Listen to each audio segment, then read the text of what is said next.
Hi ladies, welcome back to my channel. It is time for another I hauled it but did I like it. With the new schedule change, I will be doing this series this week and then the week after next week. So it will skip. So this week will be the I hauled it, next week will be Chat Spat, then the next week will be another I hauled it. I just wanted to make that clear just in case.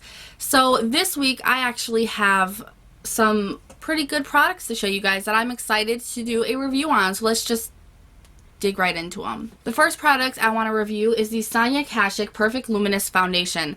I know that the haul for this just recently went up. I think it was actually yesterday, maybe, I'm not sure, but I know that the haul for this just recently went up, but I have actually been using this for quite a while, for about a week now. I was gonna wait to put it on because I have so many other foundations, but I couldn't. I had to see how good this was. I told you before when I hauled it that I saw this on a more popular YouTuber's video and it made me just want to go try it because I have been loving the Sonia Kashuk products lately.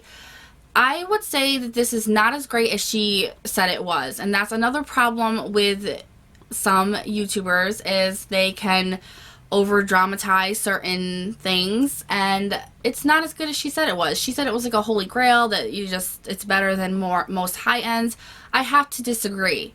It is a luminous foundation, so that might be a reason why it's not working for me. I have oily skin, so luminous might come off a little wrong on my face, but I put it on and it does have good coverage and it's buildable, but it makes me look like a hot mess. It makes me look like my face is melting off, and that's with setting it over and over and over again. So I'm not too in love with this, but it is a great foundation. If you do have dry skin, you would absolutely probably love this. I mean, it's very, very luminous. Moving on to the CC Cream by Dr.Brant that I got at TJMaxx, and this is the one with signature ruby crystals in it. It's got a SPF of 30 in it as well, so I was really, really excited about that. I have to say that this product sucks, and a lot of people said that they loved Dr.Brant, that they thought that I would absolutely love this, and I honestly think that what's wrong with this product is the SPF of 30 in it. There's too much SPF in this, and with a lot of those products you have to shake them really well or the SPF will just come right out with no product. I shook this as hard as I could and it just keeps continuously coming out like mud water. Like, look, it just drips. And I've shaken this before before I filmed. I shook this like crazy. And it's oily, so I know it's the SPF that's coming out of it. And then if I actually do get the actual product to come out, it's chunky and grainy and it just does not work. I don't know if I got a bad bottle or what, but it was way too expensive to be this crappy. So I'm absolutely pissed about this product and I would not recommend getting it at all. The next product I want to talk about I hauled quite a while ago, and it is a 100-point perk from Sephora, and I got it probably a couple of months back, but this is the Lancome, and it is I don't even know what it is, but that is the name of it. It looks like that. The brush on this is pretty thin and it kind of cones out.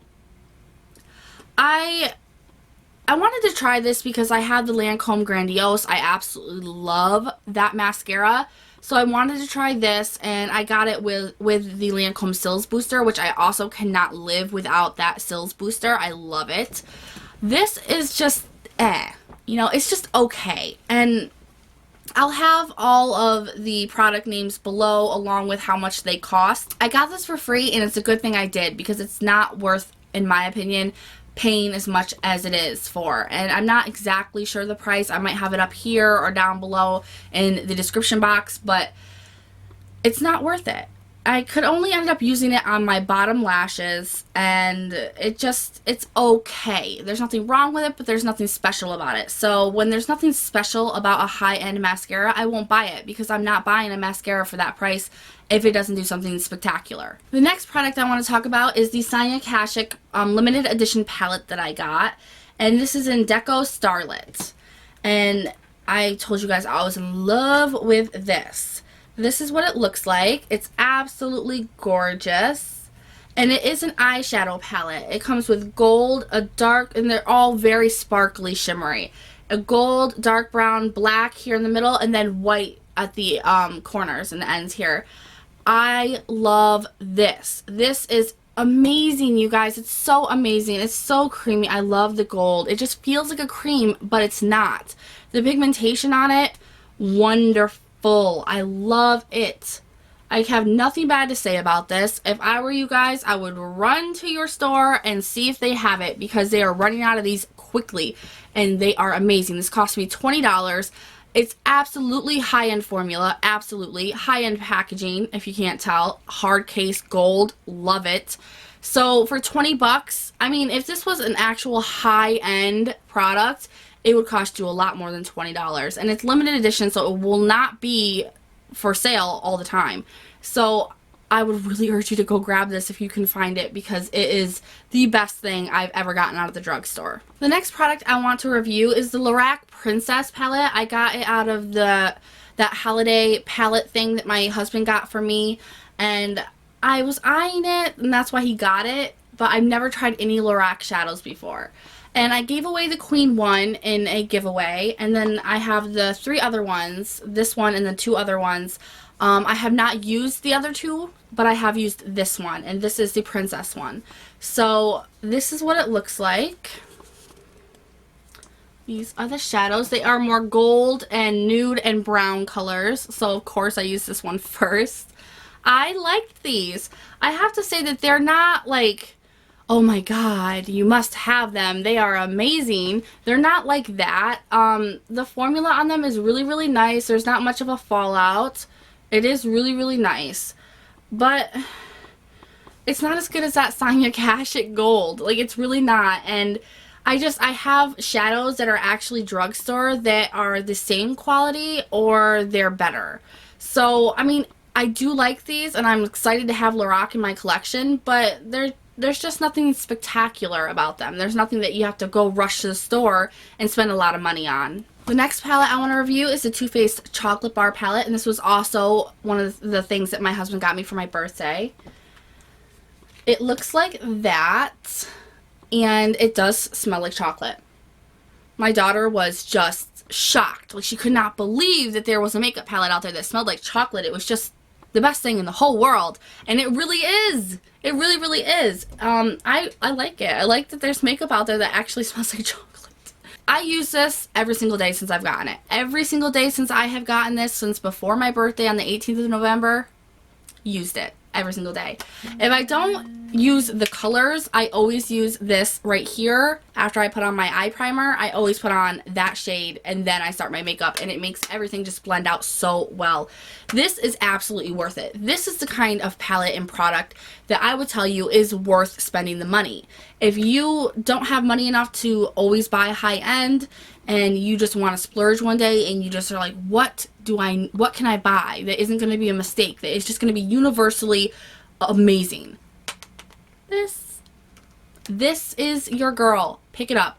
$42. It's not that expensive for a high-end palette. You get so many colors.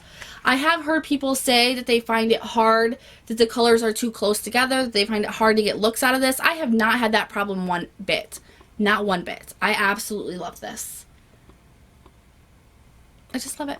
The next thing I want to review is a mascara, and it is a high-end mascara, the Too Faced Better Than Sex. I have the little version of this. I got it in kind of like a beauty bundle of blogger favorites from Sephora. I used this for a long, long time, and after I review this, I'm throwing it away. And that's not because it's bad or anything like that. It's just because I've pretty much used it to as much as I can, and now it's just getting goopy, which is one of my issues with this. It does get goopy. I don't know if you'll be able to tell, but it does really, really get goopy. I don't know if it's because of the size of the mascara. I have heard from other YouTubers that if you get the full size, it's a lot better, that they really feel like the full size actually has a different formula than the other ones. So I'm not sure exactly what's going on, but I can tell you that with all the new mascaras that I have and I've been trying, this is not the best one. And I have drugstore ones that are better than this. You can't use this for your bottom lashes at all because it will go all over your face. It is pretty good for your top lashes. It is a good formula and it will do its job, but there's cheaper mascaras that do the same or better. So I'm kind of at that with this, where it's a great product. I don't really have too much bad to say about it, but there's just better deals out there. The next palette I want to review is the Morph blush palette that I got recently, and I have been using this a lot. Comes like this, and I told you that I was worried because of the fact that it was supposed to be a contouring and blush palette. I do not consider it that anymore. You cannot use these to contour. They are too pinky orange, and it just looks ridiculous on your face if you try to contour with them. This was really cheap. I think I got it for like $10. But they're so pigmented. So pigmented. I mean, you have to have a very light touch when you use these because of how pigmented they are. They're blendable, they're not patchy, they are wonderful. So if you are in need of a cheap blush palette, this is what you need. I'm sorry if you hear that noise, it's my heater. The next product I want to review is this Revlon HD Lipstick, Ultra HD Lipstick, and this is an Iris. It's a very dark shade. I've heard a lot of more popular YouTubers rave about these. Don't listen to that bullshit.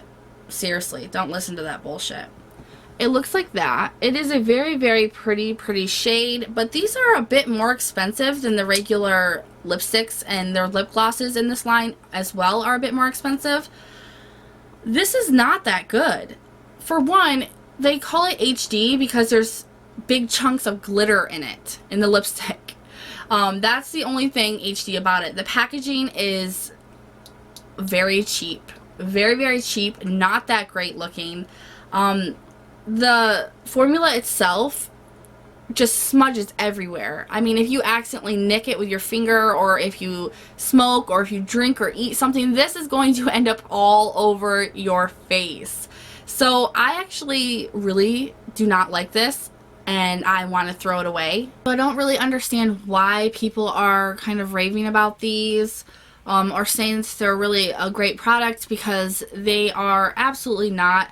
And as you can also tell, they are extremely messy because they just rub off everywhere. So I find this product completely useless and think that it's garbage. And my last product I want to review for you guys is the Elizabeth Arden Millenium Night Renewal Cream. I got this because of this that I got, and that Good Morning Eye Treatment serum that I got, and I absolutely loved it. So I wanted to get something else from her line, so I grabbed this. And it's originally like $30 something, close to $40, and it was $16.99 at TJMaxx. When I first tried this, I really didn't understand the spoon on it, and I think that I get it now. It's to, you know, when you start getting low into the product, you don't want to stick your fingers in there, so you can use the spoon to get it out, which will be very helpful. When I first used this, I hated it because I thought it made my face so greasy, and I was just like, this is just not going to work. You know, I was super bummed about it, but then I kind of got the gist of it. I used way too much when I first applied it. This is the last thing you want to do with your whole nighttime skincare routine. You want to use something like this, the very last product. You only need to touch it just a little bit. You only need about that much for your whole face. It's very fragrancy, so if you have like a high sensitivity to fragrance stuff, this will not be for you. But I absolutely love it. It reminds me a lot of that Chanel cream that I reviewed my last I hauled it, that Cauliflower here on YouTube gave me. I said that I absolutely loved it. It was great, but I would never be able to afford something from Chanel like that. Well, this is the next best thing. It almost smells exactly like it. It really makes my face feel so nice. When I finally like toned it down on using so much of it, and I only used a tiny bit of it, it just sinks right into your face. It makes your face feel so great. My face looks great in the morning. I've had no breakouts, nothing from this at all. So I'm absolutely in love with it now that I figured out how to use it. So that is everything that I wanted to review for you guys for this episode. I hope that you guys like this. If you have any requests for me to review anything that you have seen me haul here or on Instagram or anywhere else, just let me know in the comments down below, and I will make sure to put that in my next video. Thanks for watching, guys. Bye.